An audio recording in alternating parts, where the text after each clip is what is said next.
साईं बाबा का नाम लेके अब हम कथा को आगे बढ़ाते हैं। तो जैसे हमने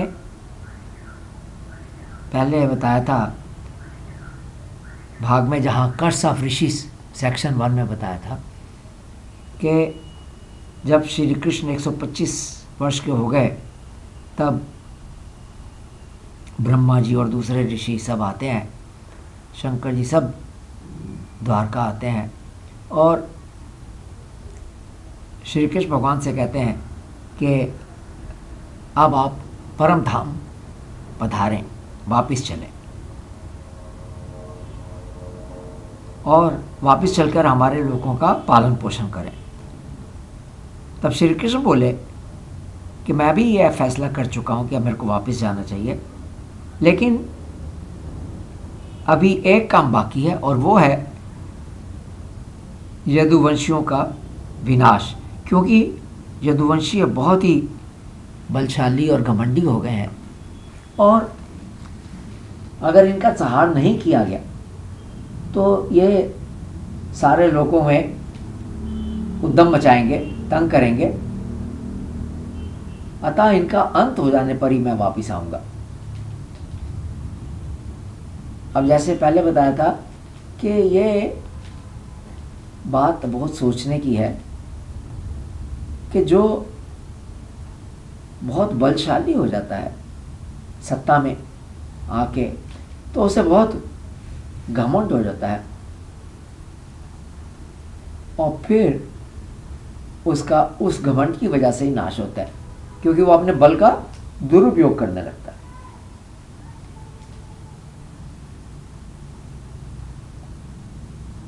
ये सुनकर देवता लोग वापस चले जाते हैं और उनके जाते ही द्वारका में बहुत अपशकुन होने लगते हैं। तब श्री कृष्ण ने बड़े बूढ़ों से कहा कि ये सब ब्राह्मणों के शाप के कारण है, इसलिए द्वारका छोड़कर हमें प्रभास क्षेत्र, जो द्वारका के पास ही था, चले जाना चाहिए, क्योंकि प्रभास क्षेत्र बहुत ही पवित्र स्थान था। ये पहले सेक्शन 1 में जो अभी बताया उसमें ये बता बैठे हैं। ये सुनकर वो सब मान गए और वहाँ पर जाने के लिए यदुवंशियों ने तैयारी कर ली। अब तब उद्धव जी को ये पता चलता है, वो समझ जाते हैं सारी बात और वो कृष्ण से कहते हैं, श्री कृष्ण से कहते हैं कि आप सर्वशक्तिमान ईश्वर हैं, अगर आप चाहें तो शाप को मिटा सकते हैं, परंतु आपने वैसा नहीं किया। इससे मैं समझ गया कि आप यदुवंश का संहार कर इस लोक को त्याग करेंगे। तो उद्धव जी को ये पता चल जाता है कि अब श्री कृष्ण जो है यदुकुल का नाश करने के लिए आए हैं और उसी संदर्भ में वो श्री कृष्ण से कहता है कि आप मुझे अपने साथ ले चलें। और तब फिर वो सारा उपदेश श्री कृष्ण उद्धव जी को देते हैं, अवधूत के जो हमने देखा, और उसके बाद जो 10 भागों में श्री कृष्ण उद्धव जी के प्रश्नों के उत्तर देते हैं। अब ये सब सुनकर जो उद्धव जी हैं वो श्री कृष्ण के कहने के मुताबिक बद्रिका आश्रम चले जाते हैं। तब श्री कृष्ण ने यदुवंशियों से कहा कि अब यहाँ से तुरंत निकलिए, द्वारका से तुरंत निकलिए, क्योंकि यहाँ पर उत्पात हो रहे हैं और बच्चे, बूढ़े और औरतें ये तो सब शंखोद्वार क्षेत्र में जाएं तथा शेष सब प्रभास क्षेत्र में जाएं।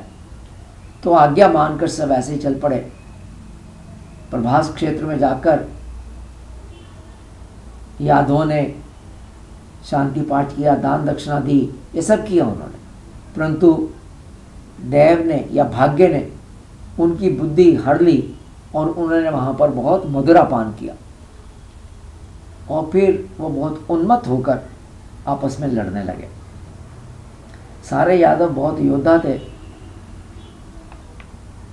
और खूब उन्होंने लड़ाई की और अंत में जब उनके सब बाण समाप्त हो गए तब उन्होंने वहाँ पर उगी हुई एर का घास,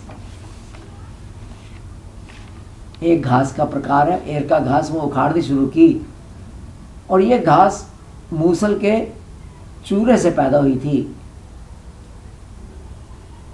और वो वज्र के समान कठोर थी। तब उन्होंने एक दूसरे पर जब उस घास से प्रहार किया तो उन्होंने देखा कि ये तो बहुत इफेक्टिव है, बाण से भी ज़्यादा इफेक्टिव है।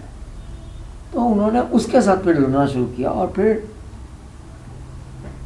सबने लड़ाई करके एक दूसरे को मार दिया। इस प्रकार यदुवंशी बड़े बड़े जितने श्री कृष्ण के बेटा और दूसरे योद्धा थे वो सब एक दूसरे को मार दिया, उन्होंने समाप्त कर दिया। तब बलराम जी समुद्र तट पर बैठकर मन को एकाग्र करके और आत्मा में, आत्म स्वरूप में स्थिर होकर बैठ गए। और फिर उन्होंने, बलराम जी ने वहाँ पर उन्होंने भी अपना शरीर छोड़ दिया।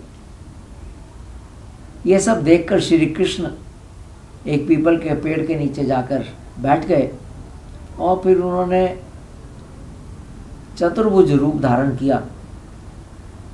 दाईं जांघ पर बायां पैर रखकर बैठ गए। उनका लाल तलवा, पाँव का जो पाँव के नीचे का तलवा था वो चमक रहा था। अब वहाँ पर एक जरा नामक शिकारी आया और उसने जब दूर से देखा तो उसने ये सोचा कि जो लाल तलवा चमक रहा है, उसने सोचा कि ये हिरण है और ऐसा सोचकर, हिरण सोचकर उसने बाण चलाया और बाण जाकर उसी पाँव में उधर लगा श्री कृष्ण भगवान के। और फिर वो शिकारी उधर आया देखने के लिए कि शायद मैंने हिरण को मार दिया है, और हिरण को उठाने के लिए आया तो देखा कि वो श्री कृष्ण को बाण लगा है। ये देखकर वो बहुत रोने लग गया, पछताने लग गया और उनके चरणों पर गिर गया और कहने लगा कि हे भगवान, अनजाने में मेरे से पाप हो गया है, आप मुझे मार दें, मेरे को अब जीने की इच्छा नहीं है। तब श्री कृष्ण बोले कि तू डर मत, तूने मेरा काम किया है, मैं तुझे स्वर्ग भेजता हूँ। तो श्री कृष्ण ने उसको स्वर्ग भेजा। तो कहने का ये मतलब है यहाँ पर कि अपने ऊपर कर्तापन का कभी अभिमान नहीं लेना चाहिए। कर्म प्रकृति के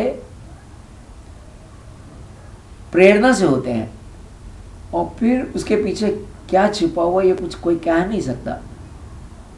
इसलिए हमें अपने ऊपर खामखा कर्तापन का अभिमान लेकर कुछ अपने गुण दोष जो आत्मा के अंदर, जैसे पिछले भागों में यही बता रहे थे, तो उसमें अपने आप को बिल्कुल असंग रखना चाहिए, अलिप्त रखना चाहिए, उससे जुड़ना नहीं चाहिए। जो कुछ भी हो रहा है वो एक प्रभु का एक डिज़ाइन है, एक उसके साथ हो रहा है। बस हमारा इतना ही फर्ज है कि हम अपना कर्तव्य का पालन करें और असंग रह के करें, जुड़े नहीं, आसक्ति के बिना करें, क्योंकि कर्म जो है ये प्रकृति के प्रेरणा से हो रहे हैं। तो श्री कृष्ण ने उसको ढांढस बताया और स्वर्ग भेज दिया।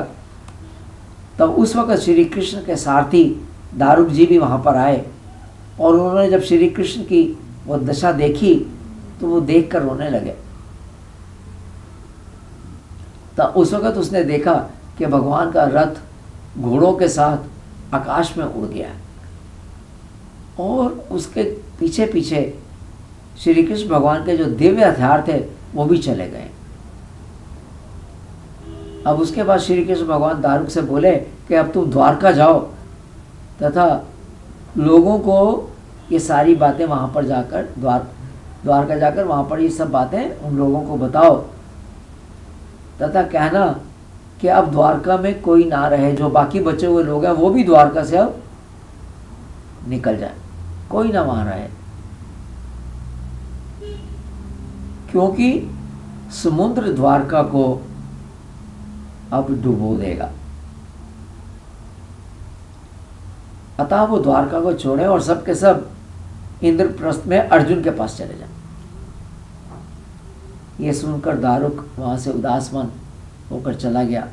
दारुक के जाने के बाद सब देवता श्री कृष्ण का परम धाम जाने का जो था वो देखने के लिए आए कि वो फूल बरसा रहे थे कि हम अब देखेंगे श्री कृष्ण भगवान वैकुंठ में वापस जा रहे हैं, अपने परम धाम में वापस जा रहे हैं।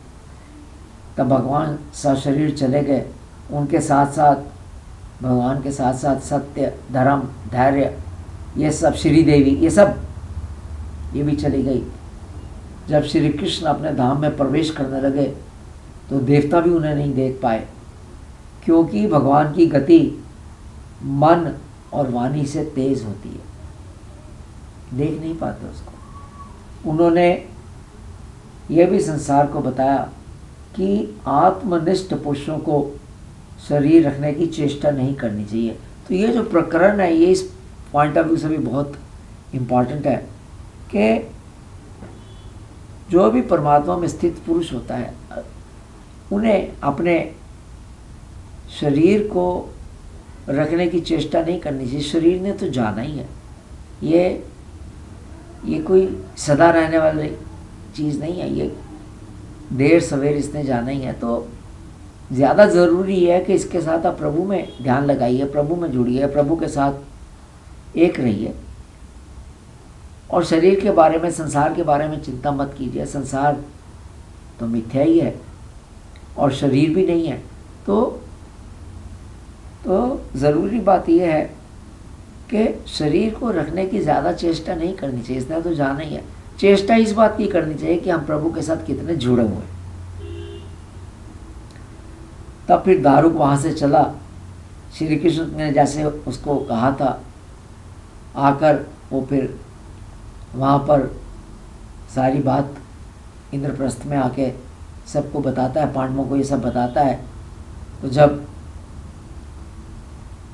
उनकी माता देवकी ने सुना, श्री कृष्ण की माता देवकी ने सुना, बलराम की माता रोहिणी जी ने सुना और उनके पिता वासुदेव जी ने सुना, तो वही सुनकर बहुत दुखी हुए और दुख से उन्होंने भी प्राण छोड़ दिए। तब अर्जुन ने उन सब के श्राद्ध कराए। उधर समुद्र ने द्वारका को डुबो दिया। सिर्फ एक स्थान द्वारका में बचा रहा जो श्री कृष्ण का निवास स्थान था। तो इस प्रकार यह कथा यहाँ पर समाप्त होती है। सुनने के लिए बहुत बहुत धन्यवाद।